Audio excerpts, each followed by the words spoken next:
It's here for me mamuni akwaba eba Melodies Podcast YouTube channel. So now story be aba menim article be me read tremo. Na ensembia esi ya rebosem abrantie bi me read tremo na ye na yahwe de ebe to me okay answer never to na subscribe na click the notification bell no and no and that screen so sisia. I think this particular thing no and no it prevented a lot of people from going to their hometowns. Wosha Ghana for be brea sebe and then womo wan crying. Ana krokesi biamu no mostly no eya krokesi no bebi a womo wa womo bobra no enye ho na womo free. Na wo nim na akọ boso se womo nko omukrum a eya na eho aye den because ebi mu omu nim omo nkrofo wo bi nim se wo ko ni krum ende oba ana ekwan so a wo ba na bonso bi nya ka akonhia na wewu minimobia chese wa fame pain ebi mu wo mu ko mu kruma ase wo mo dress it say wo mu ni hwe mi wa ba krokesim abebo bra enya scale ba wo ko ni kruma wo dress it say wo ni hwe because who nim na wo ko yi wo to say the we benya scale wo di agra ye ma wo medru what you say nti eno nsensem a ekokoso na asemwe arewosem esiye ewo Nigeria na abrantie we obi a wo Ghana chese wo fi Nigeria na waba Ghana chese wo bebo ne bra wo Ghana chese wa wunim say at least wa bebo bra na wonya kakra na ni din ankasa Prince Precious ni din Prince Precious na abrantie we na dwen say oh wo ko ni krom wo Nigeria na Nigeria kuro bi wo ho a ye frɛ no Benin we the country Benin o but Nigeria kuro bi wo ho a ye frɛ no Benin a Edo State capital na Prince Precious a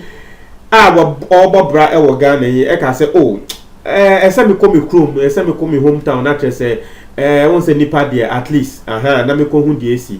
na reporter eba ne say wo ko ni krom no wo ko tia sebe juju wo mo di juju fom ema no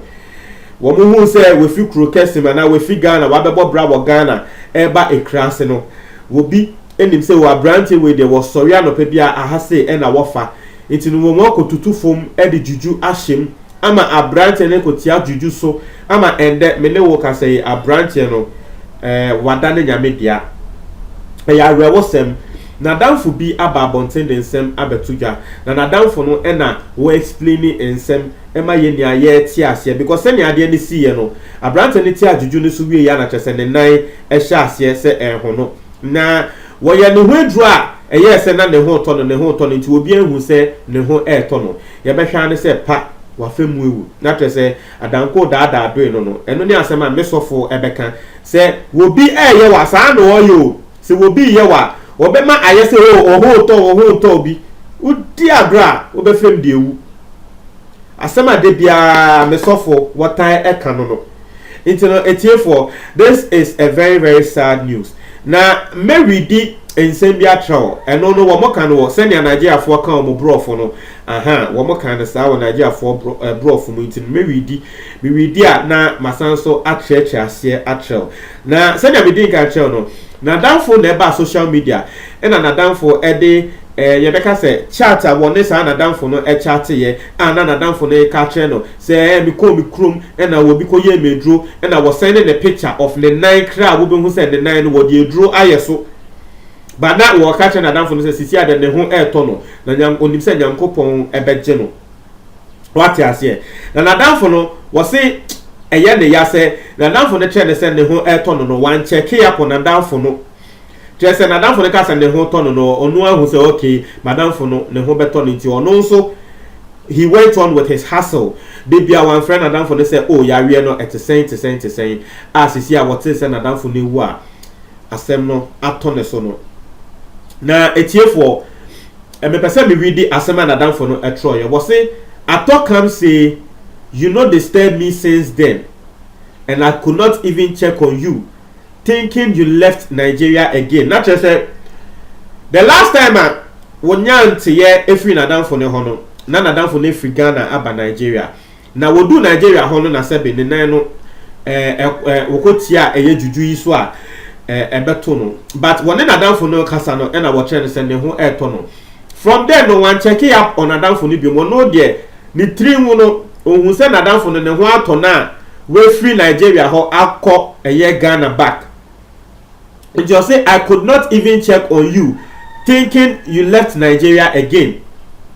I say it pained me, brother. Not just say I did not shit papa. I say first na leg pain you and you tell me say your enemy almost get you and now they finally did. I say I shall say as a year yare e won nan mu. Na nadamfo na nkasa kire say hey I say o enemies o tanfo ye now. Na afei de wewu ama wo tanfo enya wan kasa ade we ayeme ya. I say blood God know the sleep. Your spirit go fight on, brother. My head dey shake. I pity Mamsi. Na tell say when you say Nyankopon die na abrantia no ne sunsun ebeko ama wono ane ho se bi obi a wokodi bone nsem we no ne sunsun beko na wono na danfo no eye ne ya pan because wo ka say wo su ema abrantia no ne maame because onim say senya ne maame edono onim say asem we de ne maame entumi enteki. I say God know the sleep. Godwin, I go miss you. Nobody to disturb me again. R.I.P. brother. Find peace. Rest on. And only asema abrante we or de ebetu jana na downfo no eye wo bia ye friend Don Morgan. The diangasa eye Morgan. Ena nipa na ade ne to no wono ye friend no eye Prince Precious. Na etie for eye rewosem. Na wo share the chat between Prince Precious no and the Morgan na sisi a wo kasa say oh sisi a de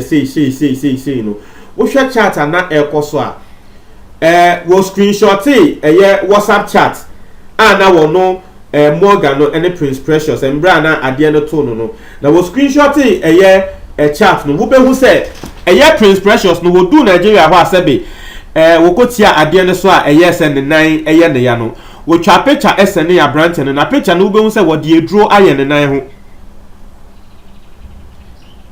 and I was trying to say them get my enemy down since I enter Benin I come Benin 30 now so I do but thanks to God that I am well now.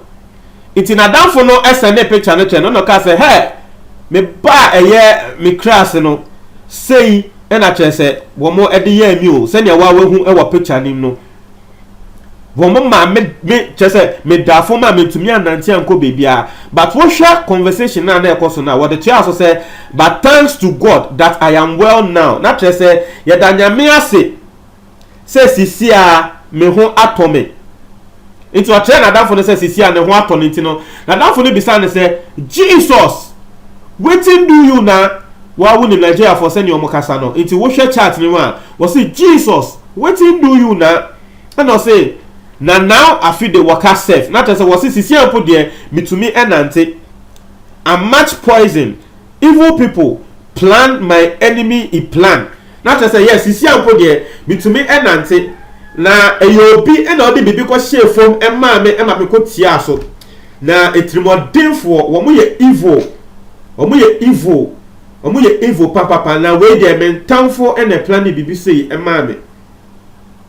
But also the tia so etre na danfo ne say mother danfo no en worry na sisia no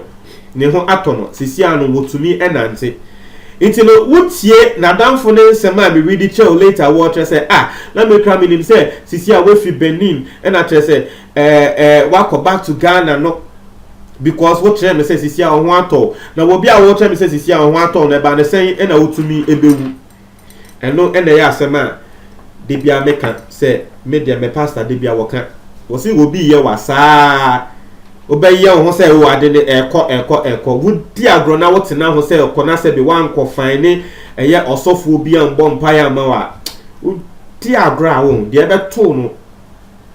we very sad news. A Ghanaian based Nigerian wo hustle e Ghana was say oh nipa de my bread my bread e wo obi man so na menya ska kakra e wo say me come chrome na me nim I don't know why Africans eto de bia Africans pe ana Africa pe na wo better stories be say won go to America won go to England as Africa pe na wo better story be say eni nti no wo bi wo ho a won be so wo be ko ni krom ati ase obi wo ho a bebi a wo fi ekrase a se be wo papa fi a wo se wo ko ho ebi a wo wa de pe bi wo mo ti ekrase na se be ebi a ahotre wo ho no na wo wa de pe bi wo de ekọ ya abo mo na wo ye aboa se be wo nkrofo no obo se wo bi etina de baby se da be me ko apai me ma wo mfa adepa bia emba pro we so na che se wa be ye obi bi ekun keke aden na de pa bonefo eti eye bibi man mu say it is not good. It is not good. It's for a very sad story. But true. Now, Montreal Madrid, our comment box. The latest on this.